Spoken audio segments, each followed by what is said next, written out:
The rifle was already in her hands when the first rider crested the hill above the homestead, and Edna Grayson did not lower it even when she saw there were 6 of them. She had arrived at the ranch only the evening before, rode dusty and stiff from 2 days of jolting wagon travel out of Willow Bend, carrying her father's deed folded inside her Bible and her father's Winchester wrapped in a blanket beside her trunk.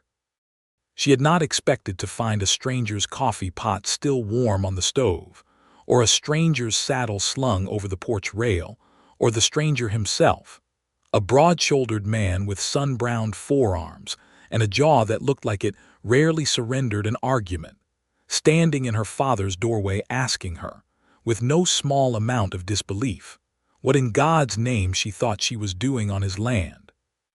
That had been Hugh Bancroft, and the argument between them had gone late into the night and resolved nothing, because both of them held pieces of the truth and neither wanted to let go of them. But this morning, with the sun barely over the ridge and the mesquite still silvered with dew, none of that mattered half so much as the 6 horsemen riding down toward the house with rifles across their saddle horns. Edna had been alone when she spotted them. Hugh had ridden out before first light to check on the relay horses at the stage station 2 miles east, muttering something about obligations that did not care whose porch he had argued on the night before. She had watched him go with a mixture of relief and irritation, glad to be free of his stubborn presence for an hour, not yet understanding that the hour would very nearly be the most dangerous of her life. She recognized the man in front by his manner before she recognized his face. He rode with the unhurried confidence of a man accustomed to owning whatever ground he crossed, and when he reined up 30 feet from the porch, he tipped his hat to her as if this were a social call. "Morning, ma'am. Didn't expect to find a lady out here. Name's Jed Cutler. I work for Mr. Cyrus Thorne, and this parcel belongs to him, filed and sold fair, so I'll ask you kindly to gather your things. We've come to see the house cleared." "This land belongs to my father," Edna said, and she was proud that her voice did not shake even though her hands, gripping the Winchester's stock, most certainly did. "Walter Grayson. I have his deed inside, filed with the county clerk in 1859, and I would very much like to see whatever paper you imagine gives Mr. Thorne a claim to it." Cutler's smile did not waver, but something behind his eyes went flat and businesslike. "Mr. Thorne bought this parcel off Walter Grayson himself, not 3 weeks before he passed. Man had every right to sell what was his. If you've got some old paper, ma'am, take it up with the county judge. Today, we've got a job to do." He nudged his horse forward, and 2 of the riders behind him did the same, spreading out along the fence line the way men do when they mean to come at a thing from more than one direction. Edna backed up 2 steps until her shoulders touched the porch post, and she raised the rifle to her shoulder, sighting down the barrel at a point just to the left of Cutler's hat, close enough to make her intention plain without inviting a killing. "I will not clear this house," she said. "Not for you, not for Mr. Thorne, not for anyone who cannot produce a deed with my father's true signature on it. He was an honest man, and he did not sell what did not belong to him alone to sell, and if you doubt me, you can wait right there while I have the sheriff ride out and settle the matter proper. Ma'am, there's 6 of us and 1 of you. There is 1 of me and 1 rifle, Mr. Cutler, and I have already put a bullet through a coyote at 40 yards this month, so I expect I could manage a man at 30, should it come to that. I would rather it did not. I expect you would rather it did not either, since I doubt Mr. Thorne pays wages to dead men." For a long moment nobody moved. A meadowlark sang somewhere behind the barn, absurdly cheerful.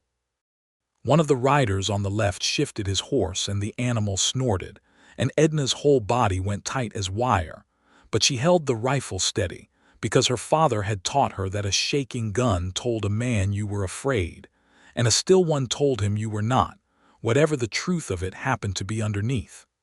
It was the drum of hooves from the east that broke the standoff, not her nerve. Hugh Bancroft came over the rise at a dead run, his horse lathered, and he did not slow as he came, only shouted ahead of himself in a voice that carried clean across the yard.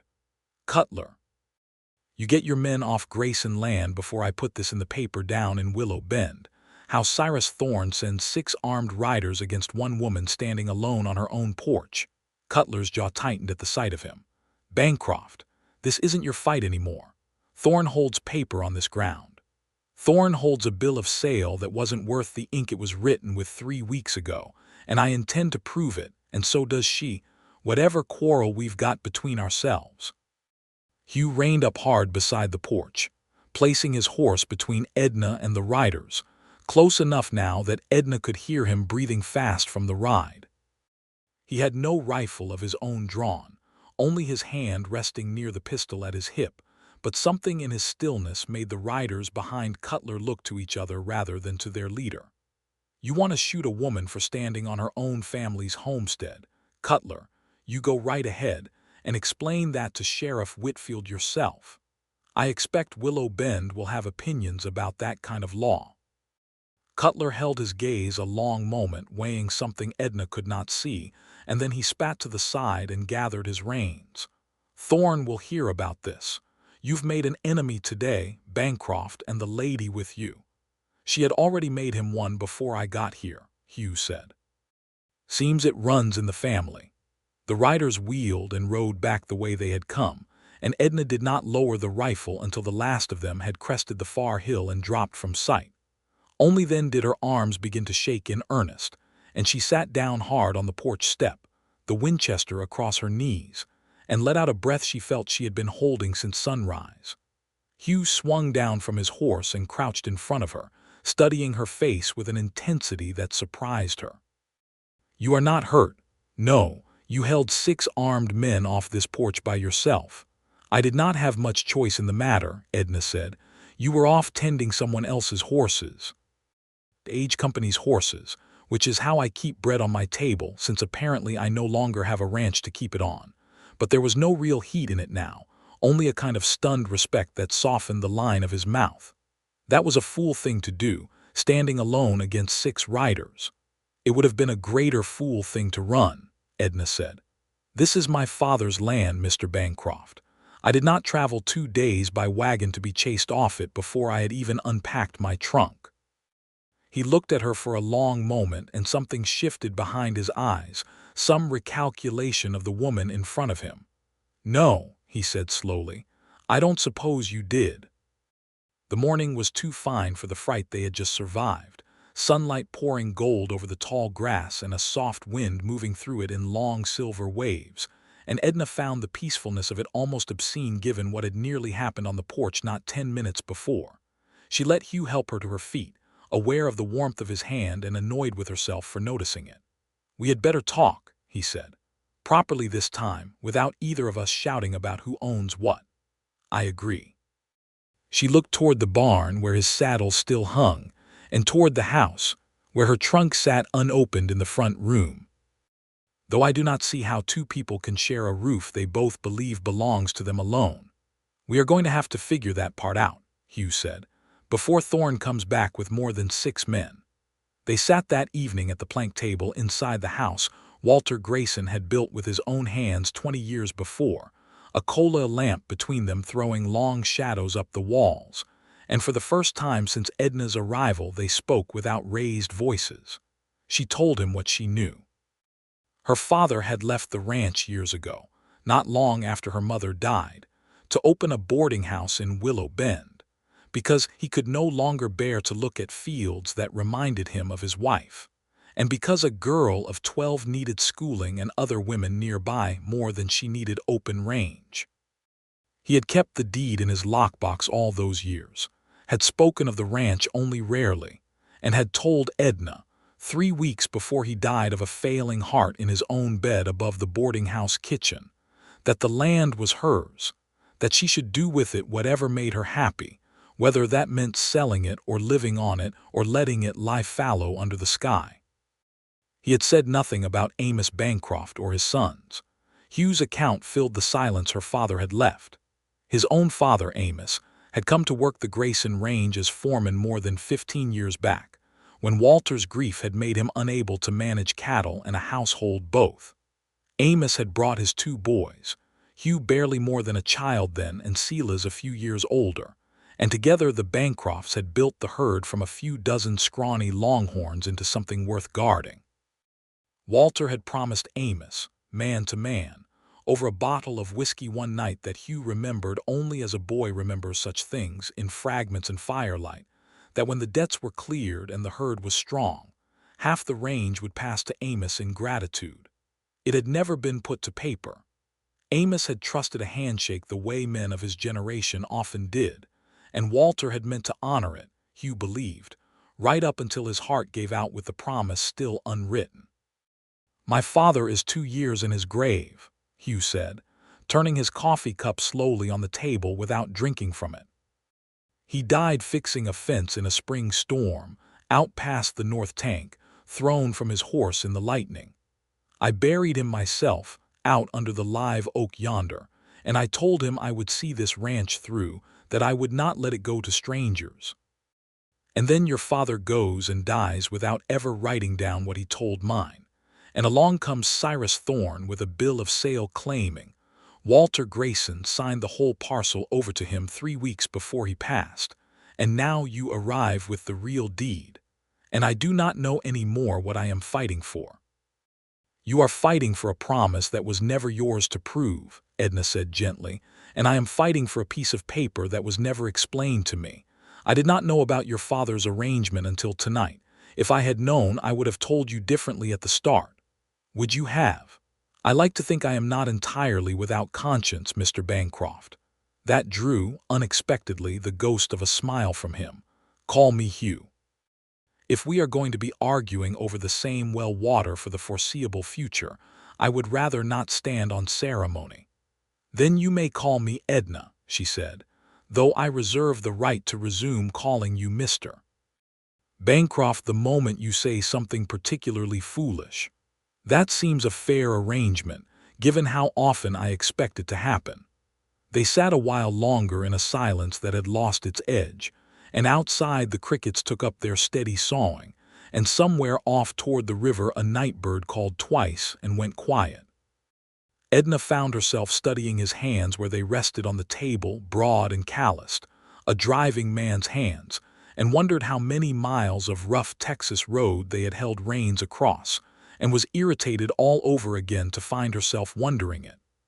"There is one more thing," Hugh said finally, and something in his voice had changed, gone lower and more careful. "My brother Silas is missing.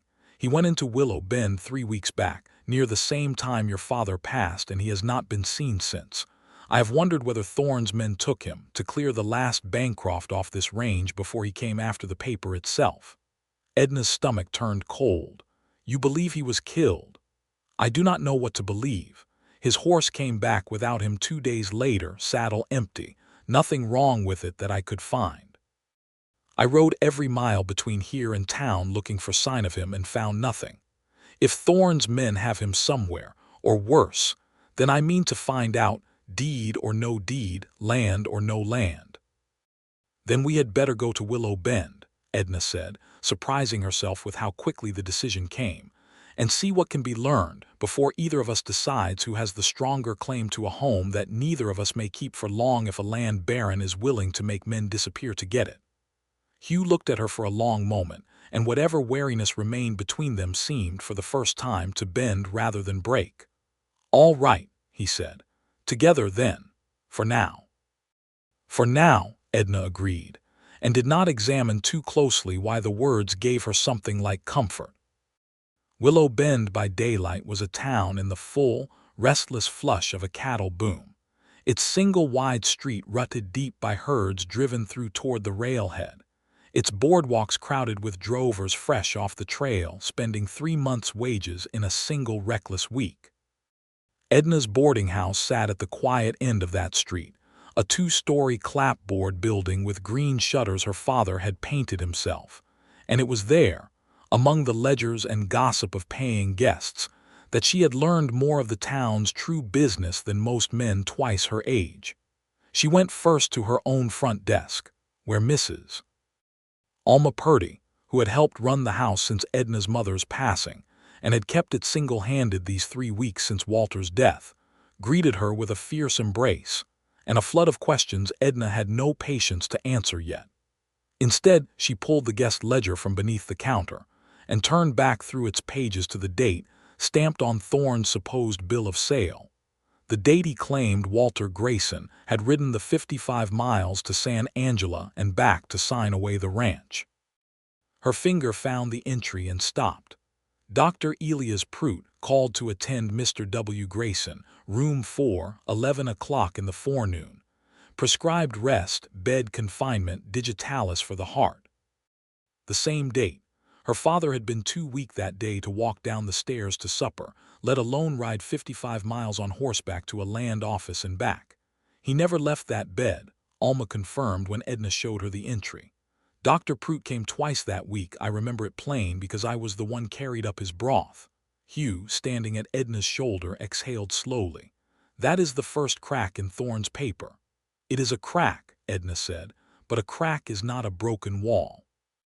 We will need Dr. Prout to swear to it, and we will need to see this bill of sale itself, to know what signature Thorne claims is my father's. He never learned to write more than his mark, an X, plain as any man's.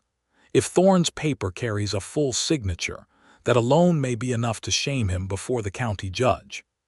They found Dr. Prout at his surgery 2 doors down, a stooped, gray-whiskered man who remembered Walter Grayson's final weeks with genuine sorrow and agreed without hesitation to put his recollection into a sworn statement. From him they learned something more, offered almost as an afterthought while he blotted his signature, that a young man matching Silas Bancroft's description had come to him 3 weeks past, not injured, not distressed, asking only for a tonic against seasickness. Seasickness, Hugh repeated, as if the word made no sense in his mouth. There is no sea within 400 miles of here. He said he was catching the coastal steamer out of Indianola, Prout said, bound around to Galveston, and from there he did not say. Struck me as an odd errand for a rancher, but it was not my business to ask why. Hugh's face had gone very still.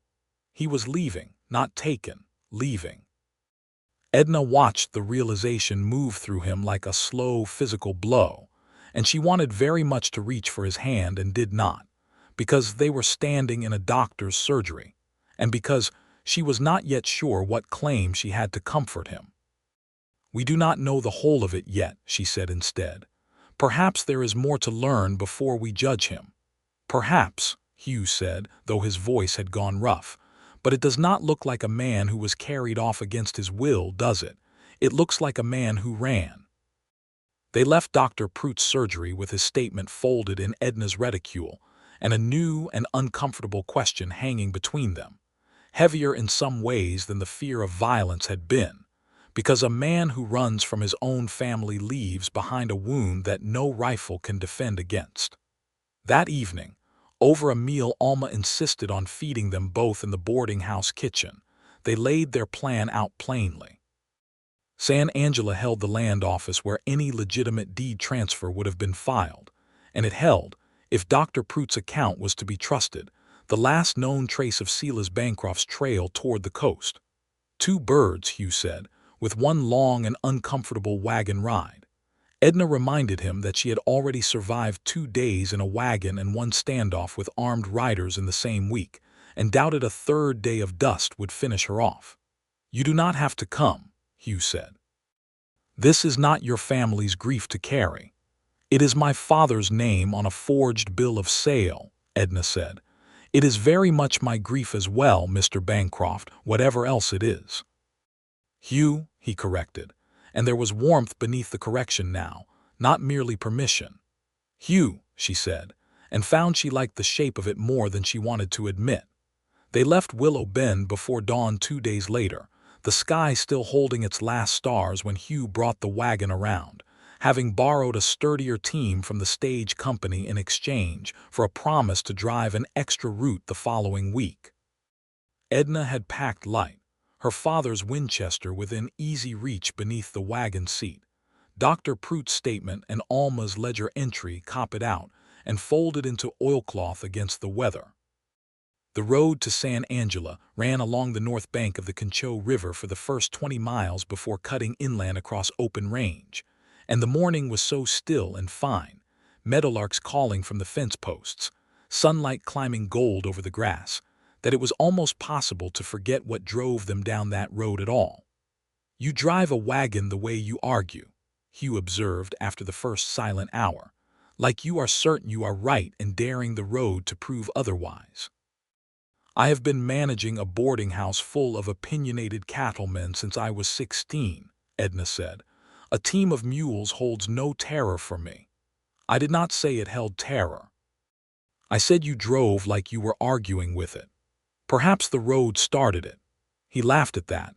A real laugh startled out of him, and the sound of it did something pleasant and unwelcome to the region just beneath Edna's ribs. She kept her eyes on the trail ahead and did not let herself examine the feeling too closely. They talked, as the miles passed, of smaller things than deeds and dead men. Hugh told her of the stage line's worst stretches, the places where a driver learned to read a storm cloud the way other men read a newspaper, the particular terror of driving the Guadalupe crossing at night with a coach full of nervous passengers and a river running high. Edna told him of the boarding house guests who had passed through Willow Bend in its short boom years, the cattle buyers and gamblers, and one memorable traveling dentist who had set up shop in the parlor for a week and left half the town's molars considerably improved. By midday they had settled into an easy back and forth that neither of them commented on directly, though both noticed it, the way one notices sunlight moving warm across a room. "You are not what I expected," Hugh admitted, as they stopped at midday to water the mules at a stock tank beside the road. "When you climbed down from that wagon with your father's deed in your hand, I took you for some town lady come to make trouble for a claim she did not understand and would not keep past the first hard winter. And now I think you would outlast the winter and the land barren both, and I would not want to be the fool standing in your way when you did it." Edna felt heat climb her cheeks that had nothing to do with the Texas sun. "That is nearly a compliment, Hugh Bancroft. I have been known to manage one, on rare occasions." They reached the way station at Twin Forks by late afternoon, a cluster of buildings around a stage relay stop where the road split, one branch continuing on to San Angela, the other curving south toward the rail junction and, eventually, the coast. The station master, a leathery old-timer named Otis Kemp, recognized Hugh at once from his driving days and greeted him warmly, and it was from Otis, over coffee thick enough to stand a spoon in, that the last piece of Silas Bancroft's disappearance came to light. "Your brother came through here, sure enough," Otis said, 3 weeks back near about. "Bought a ticket south to the junction, and there was a young woman with him, waiting already when he arrived, like they'd planned to meet. Louisa Kemp, my own niece, if you can credit the coincidence. She'd been engaged once to a rancher's son over near Sonora who broke it off ugly, and I believe she and your brother had been writing letters a good while before that, quiet-like, not wanting either family to make a fuss." Hugh set his coffee down very carefully, as though the cup had suddenly become heavier than it looked. "He ran off with a woman, while I thought Thorne's men might have killed him." "I am sorry to be the one telling you," Otis said, not unkindly. "He left a letter with me, in fact, addressed to you, said if his brother ever came asking after him, I was to hand it over. I confess I near forgot it. It has sat in my strongbox 3 weeks now." The letter, when Otis produced it, was short, written in Silas's cramped hand, and Edna made herself look away toward the horses while Hugh read it, granting him what privacy she could inside a room they were both standing in. She heard his breath catch once, and then again, and when he finally looked up his eyes were wet and furious both at once. "He says he is sorry," Hugh said, his voice unsteady. "He says he could not spend his whole life fighting cattle and fences and a debt that was never his to owe, that he sold what claim he believed he had in the ranch to Thorne for $400, enough to start fresh with Louisa somewhere the Bancroft name did not carry the weight of our father's promises. He says he knew I would hate him for it, and he was right, God help him, I do." "He is alive," Edna said softly. Whatever else is true, he is alive and he chose this for himself. That is not nothing, Hugh. He sold Thorne a claim that was never his to sell. Our father's promise was never written down, never legal, nothing but a handshake. Silas had no more real right to that land than the mules pulling your wagon, and he took Thorne's money anyway, and let Thorne use it to build a bill of sale claiming rights to the whole parcel. Then that is the truth we needed, Edna said, thinking it through even as she spoke it. Thorne's bill of sale claims your father sold him the entire ranch. But if part of his claim rests on buying out Silas's supposed interest, and Silas himself says in his own hand that he believed his interest was only a verbal promise, never a deed, then Thorne knew, or should have known, that no single piece of paper he holds actually conveys clear title to anything. He built his claim out of 2 crooked stones instead of 1, and both of them will crumble under a lawyer's questions. Hugh looked at her for a long moment, something raw and grateful moving behind his grief. You think like a woman who has read a great many contracts. I have managed a boarding house ledger through 3 cattle booms and 1 railroad panic, Edna said. I have learned to read the fine print men hope nobody troubles to read at all. That night they camped a short distance from the way station, rather than pay for rooms neither of them could easily spare. A small fire crackling between 2 bedrolls under a sky so thick with stars it seemed close enough to touch. Hugh sat a long while staring into the flames. Silas's letter folded again in his coat pocket, and Edna let the silence stretch until she judged he had grieved enough for one evening and might welcome a distraction from it. "Tell me about your father," she said. "Not the arrangement, not the promise. The man." Hugh was quiet a moment, and then, slowly, the words came. He told her of Amos Bancroft's terrible singing voice, and his insistence on using it anyway around every campfire from here to the nooses. He told her of the time his father had ridden 30 miles in a norther to fetch a doctor for Hugh's fever as a boy, arriving half frozen and refusing to admit it hurt at all.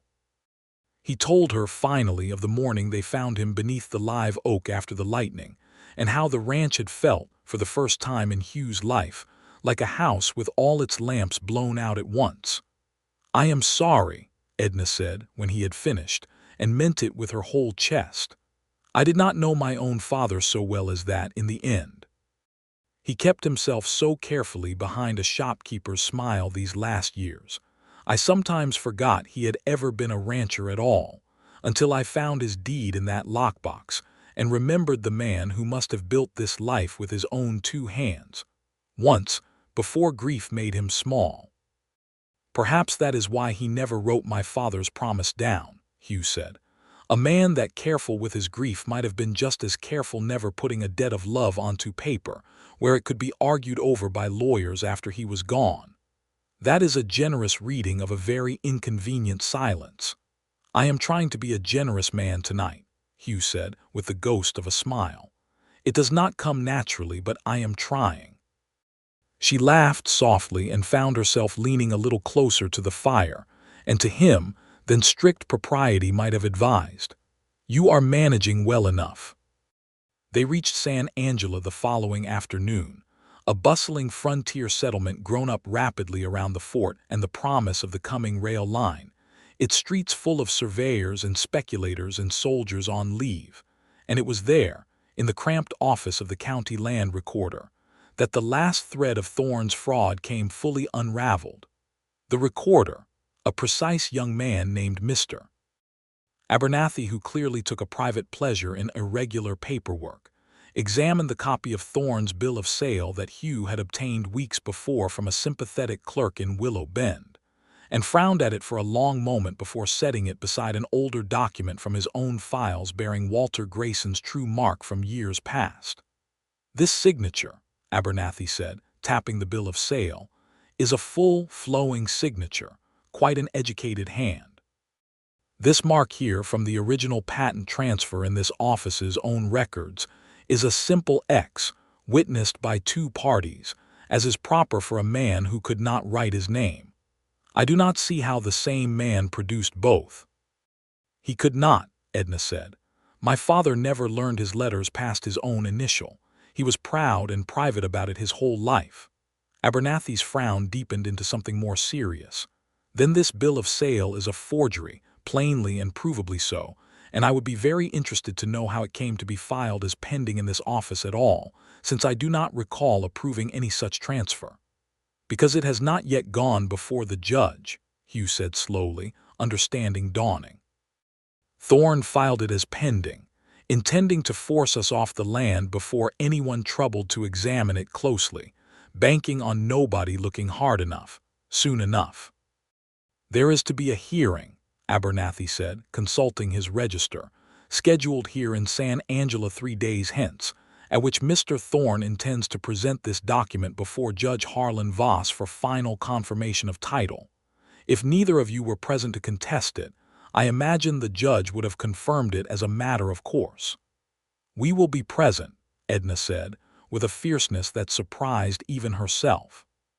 We will be present, and we will bring Dr. Pruitt's sworn statement, and we will bring my father's true deed, and we will bring your own records showing his true mark, and we will show that judge exactly what kind of man Cyrus Thorne is. Abernathy agreed to prepare certified copies of the original patent and the true signature for the hearing, and with that piece of the puzzle secured, they left his office with 3 days to make a 55-mile journey back to Willow Bend, gather what remained of their evidence, and return to San Angelo in time to stand before Judge Voss. It should have been a simple matter of timing. It became instead, through no fault of planning but the plain unpredictability of Texas weather, a race against a river that had decided, somewhere upstream, to rise. They started back the next morning under a sky so clear and fair it gave no warning at all of what waited for them at the Concho crossing, a sky exactly like the ones that had followed them the whole journey, and it was not until they reached the way station at Twin Forks again, a day's ride from the crossing itself, that Otis Kemp told them a storm had broken hard over the headwaters 2 days before, dumping rain enough to swell every creek between there and the Colorado. The regular ford will be running deep, Otis warned. You'll want the rope crossing downstream, where the freighters take their wagons when the ford is bad. Footbridge and cable, sturdy enough most days, but I'd not linger on it if the water's still rising. They pressed on with less rest than either of them wanted, aware now of the 3-day deadline pressing at their backs, and it was mid-morning of the following day, the sun bright and deceptively gentle overhead, when they came within sight of the Concho River and understood at once why Otis had troubled to warn them. The river that Edna had crossed on the way out, placid and green and no wider than a good stone's throw, had become something else entirely. Brown floodwater roared between its banks, carrying branches and once, horribly, the bloated carcass of a drowned calf, and the crossing itself, a narrow plank walkway suspended from 2 thick cables strung between posts on either bank, shuddered visibly under the pressure of the current tugging at its lower supports. We cannot take the wagon across that, Hugh said, studying the crossing with a driver's practiced, unhappy eye. The mules would panic halfway over and pull the whole thing down. We do not have time to go the long way around, Edna said. Judge Voss holds his hearing tomorrow at noon, and the long way around would cost us a full extra day, perhaps 2 if the other fords are just as swollen. Hugh was quiet a moment, weighing something Edna could see plainly in the set of his jaw. We leave the wagon and the mules here then with what feed we can spare, and we cross on foot with what evidence we can carry, and we hire fresh horses on the far side from the freight yard I know sits half a mile past the crossing. It can be done. It has been done before, in worse water than this, though I will not pretend I like the idea of you on that footbridge. I have crossed worse on less, Edna said, though her stomach had gone tight and cold at the sight of the roaring brown water. We do not have another option, Hugh. Let us not waste daylight arguing about one we do not have. They packed what mattered most, the deed and the sworn statements and Abernathy's certified copies, into oilcloth satchels slung across their bodies, and left the mules tethered with feed and water near a stand of cottonwoods where a passing freighter would likely find and mine them.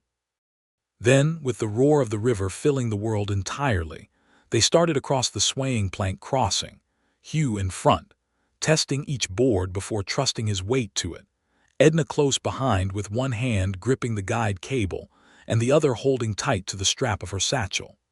They were perhaps a third of the way across when the first plank gave way behind them with a crack like a rifle shot, spinning off into the current and vanishing beneath the brown water almost instantly. Edna's heart lurched into her throat, and she pressed forward faster, no longer testing each board, trusting only speed to outrun whatever was failing beneath them. "Do not run," Hugh called back over the roar, his voice tight with a fear he was clearly fighting to keep out of it. "Running shakes the whole span. Walk steady, keep your weight low, keep moving forward." She forced herself to obey, every instinct screaming otherwise, and they made it another 20 feet before the crossing lurched violently to one side, a second plank tearing free upstream of the anchor post, and Edna felt her footing go entirely, one leg dropping through the gap where a board had been, the guide cable biting savagely into her palm as she clung to it with both hands now, her satchel swinging wild against her ribs. "Edna." Hugh was already turning, already moving back toward her against every rule he had just given her about steady weight, and he reached her in 3 long strides, dropping to his knees on the shuddering planks to grip her beneath the arms and haul her bodily up out of the gap, her boots scraping free of the water that had already begun to soak through the leather. "I have you," he said, his face inches from hers, his voice fierce with a relief that had not yet finished being fear. "I have you, do not let go of the cable, we are almost across." They were not, in truth, almost across, not by half, but the lie steadied her enough to get her feet back under her, and they pressed on together now, Hugh's arm braced around her waist, both of them moving in a strange, stumbling rhythm that kept their combined weight from settling too long on any single failing board. The middle of the span was the worst of it, the cables themselves groaning audibly under a strain they had clearly never been built to bear, the water below so close now that spray from a snagged tree limb splashed cold across Edna's boots. It was there, with perhaps 40 feet of crossing still ahead of them, that the upstream cable itself parted with a shriek of tortured metal, and the entire walkway dropped several sickening feet on that side, canting hard toward the water, and Hugh lost his footing entirely, his satchel strap catching on a splintered board as he fell half through the gap where the planking had twisted loose from its mooring. This time it was Edna who moved without thinking, throwing herself flat along the remaining planks to grip his wrist as he dangled half over the roaring water, his boots kicking for purchase against the swaying frame below. "I have you," she said, echoing his own words back at him, her voice steadier than she had any right to expect given how violently her heart was hammering. "Hugh Bancroft, I did not carry your father's story 55 miles and back to lose you in a river 3 days before we prove your family right. Give me your other hand." He managed it barely, his fingers finding hers, and together, with a strength Edna had not known she possessed until that exact moment, she hauled him up and back onto the tilting planks, both of them collapsing there for one gasping second before the whole crossing groaned again, warning them there was no time left to rest. They finished the crossing at something between a crawl and a run, the remaining cable holding by what felt like nothing more than stubbornness, and threw themselves onto the solid mud of the far bank just as, behind them, the last of the walkway tore free entirely and was swallowed by the flood, planks and cable both vanishing downstream in a matter of seconds. For a long moment neither of them spoke, both of them lying in the mud, chests heaving, soaked through and shaking with the aftermath of it. Then Hugh started to laugh, a ragged, disbelieving sound, and Edna found herself laughing too, half hysterical with relief, until the laughter dissolved without warning into something else entirely, and she was crying against his shoulder while he held her, both of them still lying in the mud of the riverbank, and neither of them minded in the least. "You saved my life on that bridge," Hugh said finally, his voice muffled against her hair. "You saved mine first," Edna said. "I believe that makes us even, for now, though I intend to remind you of it at every opportunity for the rest of your natural life." "I would not have it any other way," he said, and something in the quiet certainty of it made her lift her head to look at him properly, both of them mud-streaked and soaked and entirely undignified, and it seemed in that moment the most natural thing in the world when he leaned down and kissed her softly, like a question rather than a claim. She answered it without hesitation. They walked the last half-mile to the freight yard hand in hand, satchels still miraculously intact despite everything. And it was there, while a stable boy fetched them fresh horses and a blanket to dry off with, that Edna discovered Hugh's journal had come through the crossing soaked but legible, tucked as it was inside a second layer of oilcloth he kept for exactly such emergencies on the road. She found it while helping wring out his coat, and might have handed it back unopened had a loose page not slipped free and landed at her feet, the ink still wet enough to smear faintly under her thumb when she picked it up. It was not a page about weather or road conditions. "I do not know when it happened," the entry read, in Hugh's cramped, careful hand, "but I have come to think that losing this ranch would grieve me less than losing her company on the road back to it. I have known Edna Grayson 8 days. I have known my own heart considerably less time than that, and considerably more certainty than I would like to admit to her face, for fear she would think me a fool for falling so fast and so hard for a woman who arrived on my porch with a rifle raised half against me. I do not know how a man says such a thing aloud without sounding foolish. Perhaps he does not say it at all, and simply hopes that time will make it plain enough that words become unnecessary."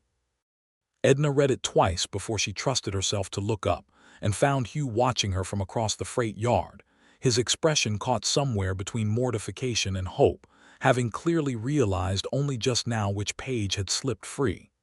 "I did not mean for you to see that," he said. "I am glad I did," she said, and meant it entirely. "Though I think, Hugh Bancroft, that you underestimate how little foolish a thing sounds when it happens to be true." She did not say the words back to him yet. Not fully, not in the fine flowing sentences he had managed on a soaked page by lamplight some night on the road.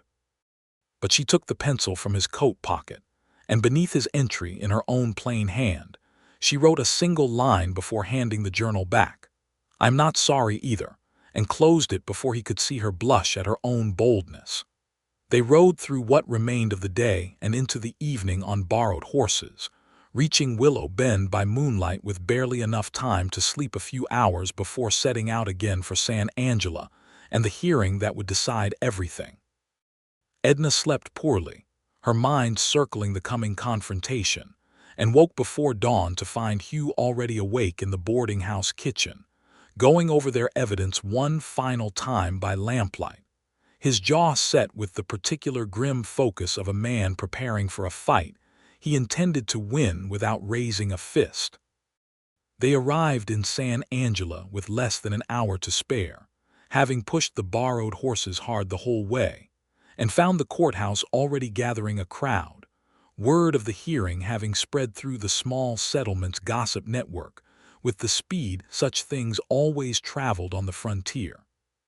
Cyrus Thorne stood near the front steps in a fine gray coat that had clearly never touched a saddle in its life, flanked by Jed Cutler and 2 lawyers Edna did not recognize, and his eyes narrowed with unmistakable displeasure at the sight of Hugh and Edna arriving, dust-covered but very much alive and very much present. Judge Harlan Voss called the hearing to order in the courthouse's largest room, a space packed uncomfortably with curious townsfolk, and Thorne's lawyer opened smoothly, presenting the bill of sale with a confidence that suggested he had expected no opposition at all. "This document," the lawyer said, "clearly establishes Mr. Thorne's purchase of the Grayson parcel from Walter Grayson himself, properly signed and dated, 3 weeks prior to Mr. Grayson's unfortunate passing." "Your Honor," Edna said, rising before the judge could rule, her voice carrying clear and steady across the crowded room despite the tremor she felt in her knees.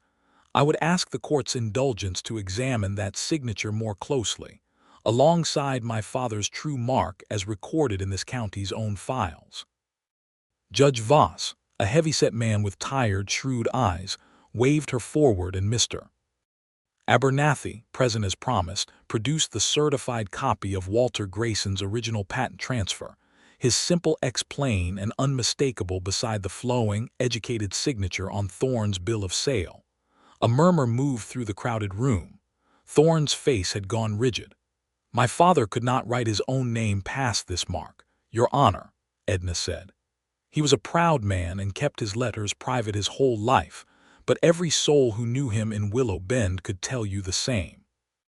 I would ask Dr. Elias Prout, present in this room, to confirm to the court that my father lay bedridden in Willow Bend on the very date this bill of sale claims.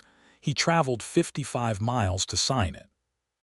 Dr. Prout rose and gave his account plainly, and Alma Purdy's ledger, entered as supporting evidence, sealed the matter beyond any lawyer's clever rephrasing. Thorne's own lawyer, sensing the ground shifting dangerously beneath his client, attempted one final maneuver. "Your Honor, whatever irregularity exists in the signature, Mr. Thorne also holds a legitimate purchase of interest from Silas Bancroft, conveying rights to the parcel." "I have that letter here as well," Hugh said, stepping forward, his voice steady though Edna could see what the moment cost him. "In my brother's own hand, stating plainly that he believed his interest in this ranch to be nothing more than a verbal promise between our late fathers, never formalized, never deeded. A man cannot sell what was never legally his to sell, Your Honor, and Mr. Thorne's own lawyer has just confirmed for the court that he knew of this so-called interest and built his claim upon it regardless." Judge Voss studied the assembled evidence for a long, silent moment, the whole room holding its breath around him, and then set down his gavel with a decisiveness that carried its own verdict before he even spoke. "This bill of sale is a forgery, plain and provable, and this court will refer the matter to the district attorney for consideration of criminal charges. Mr. Thorne's claim to the Grayson parcel is denied in full. The land remains the property of Miss Edna Grayson, as established by the original patent of record." The room erupted into a low buzz of satisfied murmuring, and Thorne, his composure finally cracking, rose with a face gone dark red with fury. "This is not finished, Judge.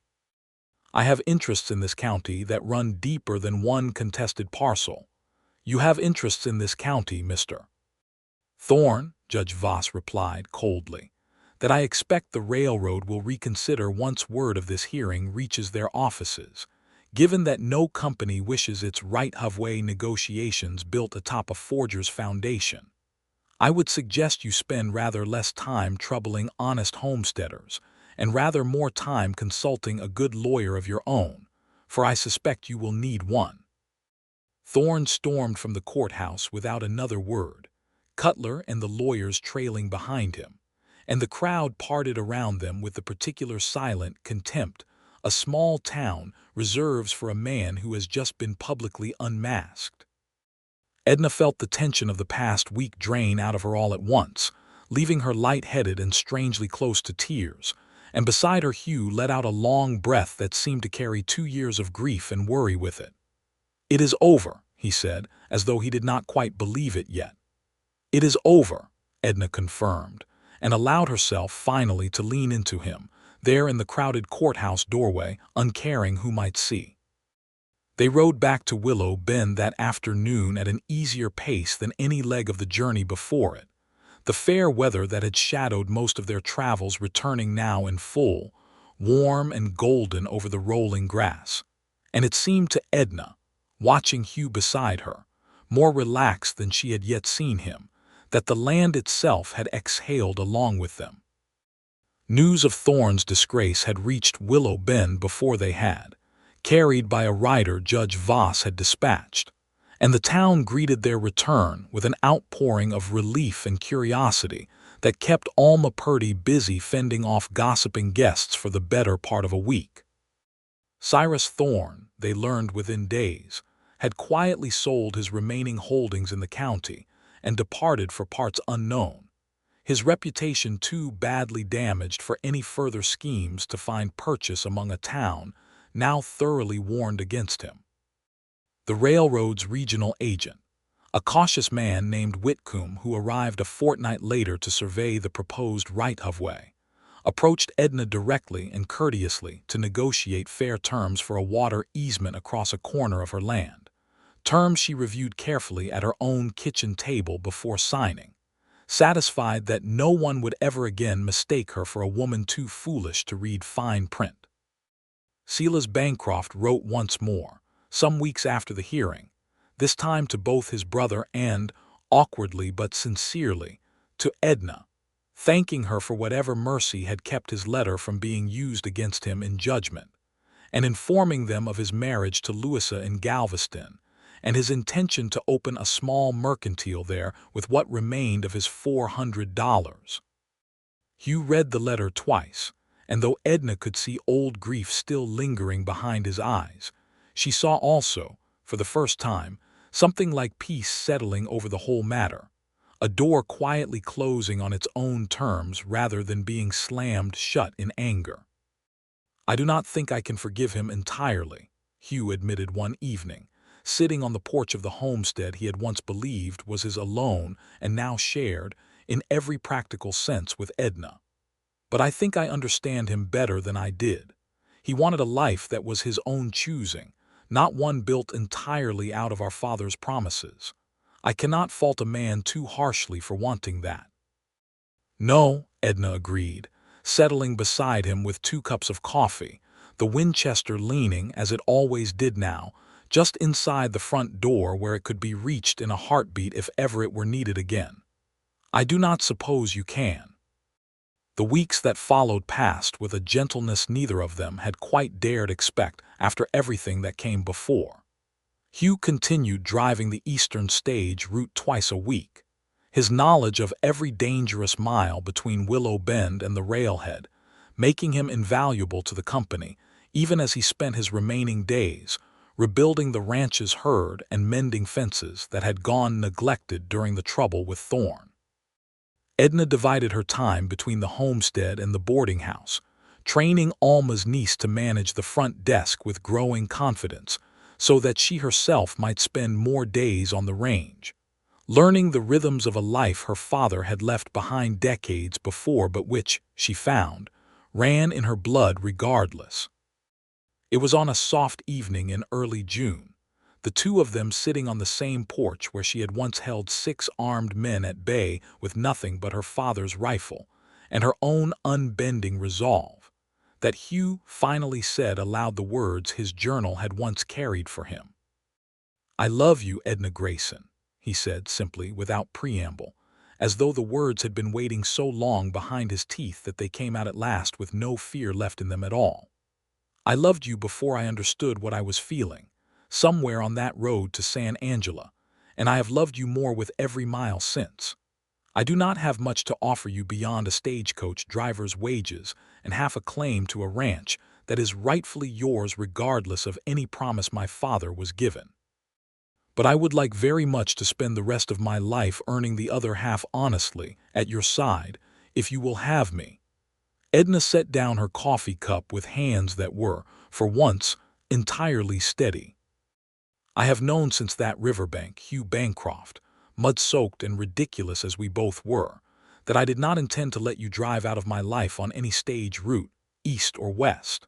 I love you as well, and I have loved you, I think, since the night you rode over that hill at a dead run to stand between me and 6 armed men who had no business on my father's land.